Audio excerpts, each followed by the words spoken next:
Hi everyone, Chris from Stone Age Gamer here.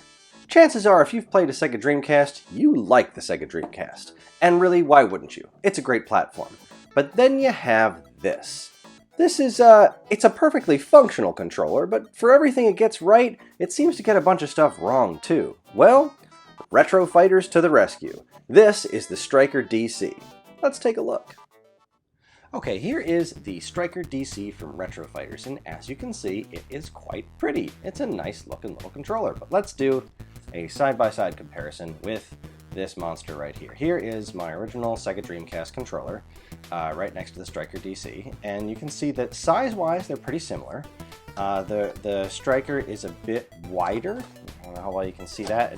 Really just because these little grips come out a little bit wider, which is fine. It's actually quite comfortable, which is... I mean, you know, the original Dreamcast controller is not the most comfortable controller in the world, but it's actually really way more comfortable than it looks because it does have a really good grip on it. It's just, you know, overall functionality is kind of bizarre. But in the straight-up comfort factor, it definitely gives the nod to the Retro Fighters controller. It's just got a really nice, modern, ergonomic design. So let's do a one-to-one here. You've got your start button.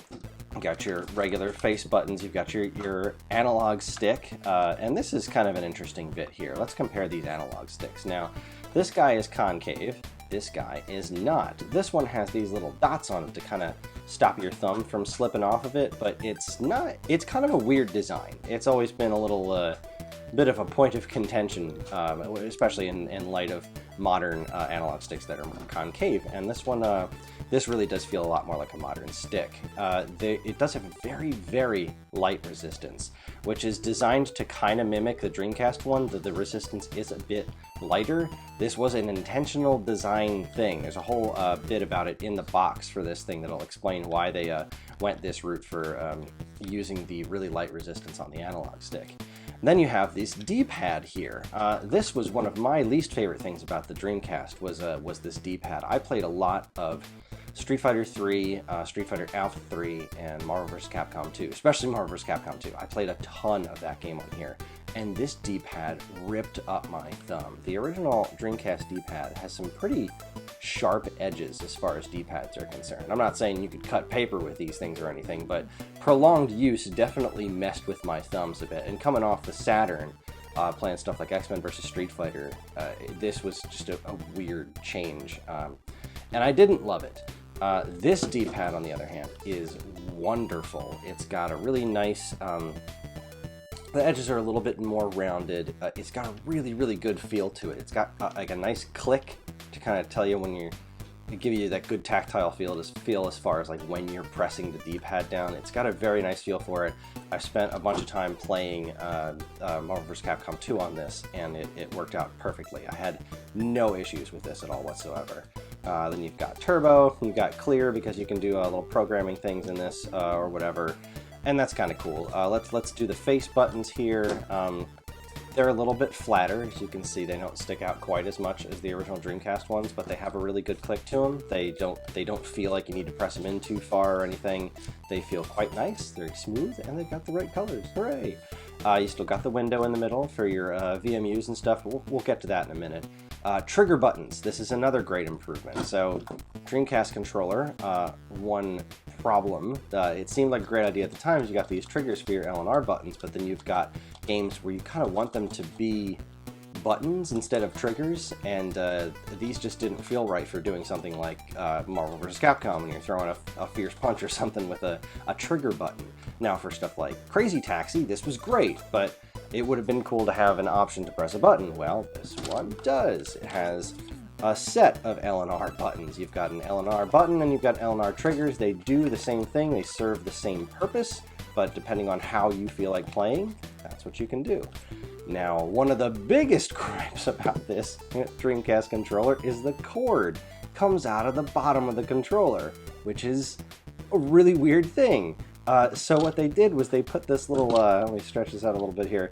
They put this little grip on the back of the Dreamcast controller so that you could clip the cable here so it comes out of the top of your controller, but it kind of doesn't, and it also loses all this space. This is a good like 4 or 5 inches at least of cable length. This guy does not have that problem. Cable comes straight up. It's, you know, functionally right down here because of these inputs and whatnot, but it still faces upwards, so you don't lose all that extra cable space. And it's just a much more comfortable design.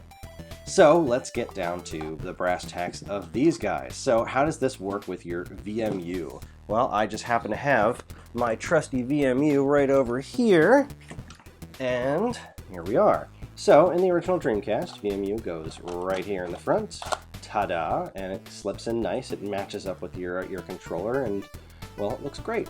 Here's the thing with the Retro Fighters one. It does fit in perfectly. It actually slides in just ever so slightly tighter than this one. Don't worry, you're not breaking anything. It's just got a nice tight fit.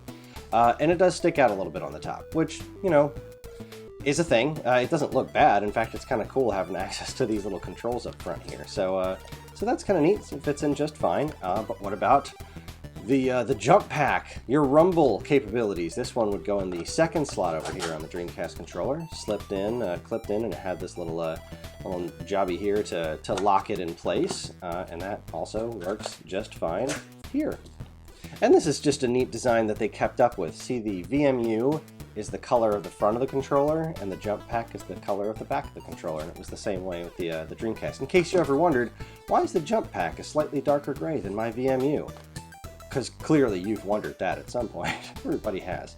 It doesn't really mess with the weight. Everything still feels just fine using it like this. Sure, it looks a little bit like a monstrosity, but that's kind of always going to be the case with a Dreamcast controller. But you still have full access to your screen and your jump pack, and in fact it's actually a little bit easier to get the jump pack out of here because the cord isn't so much in the way when you're trying to get that out of there. I will point out that this right here is it's a bit sharper than it is on here. It's not really rounded at all, so just be careful when taking things in and out of there. Don't just like, oh, I'm gonna jam my fingers in here, because that would be crazy. But I know what you're thinking now. What if my Dreamcast looks like this? Am I expected to plug this into this? It's such a strange, crazy mismatch. What should I do? Well, you can get it in multiple colors. This is the solid black one to match the Sega Sports Bundle, and isn't it just the nicest looking thing? I love this black one. I love the black Dreamcast. You know, it matches my black Master System, black Genesis, and black Saturn. So the white Dreamcast was always a bit of an outlier, so this Sega Sports one is super cool. And if you have one, this black controller matches it perfectly. And if you don't have one, this black controller is cool anyway. Now, you might want to get yourself a cooler looking VMU, because if you have the standard white one, it looks a little silly sticking out of the top of this guy. But you know, your jump pack's always going to be great no matter what. I don't think they made the jump pack in different colors. But if you have one of those really cool like blue or green VMUs, they look awesome sticking out of this thing. I don't have one because I don't know why I don't have one. I should really get around to buying one. Either way, that's your breakdown. That's the StrikerDC from Retro Fighters. And it's pretty darn cool. The StrikerDC gamepad from Retro Fighters is available now at StoneAgeGamer.com in a multitude of colors. Thanks for watching, everybody. If you liked what you saw today, please comment, like, and subscribe, and let us know what you think of the StrikerDC. What's your favorite Dreamcast game? Why do you love the Dreamcast? Why wouldn't you love the Dreamcast? Let us know. We want to hear from you. Thanks, everybody. On behalf of Stone Age Gamer, keep playing games.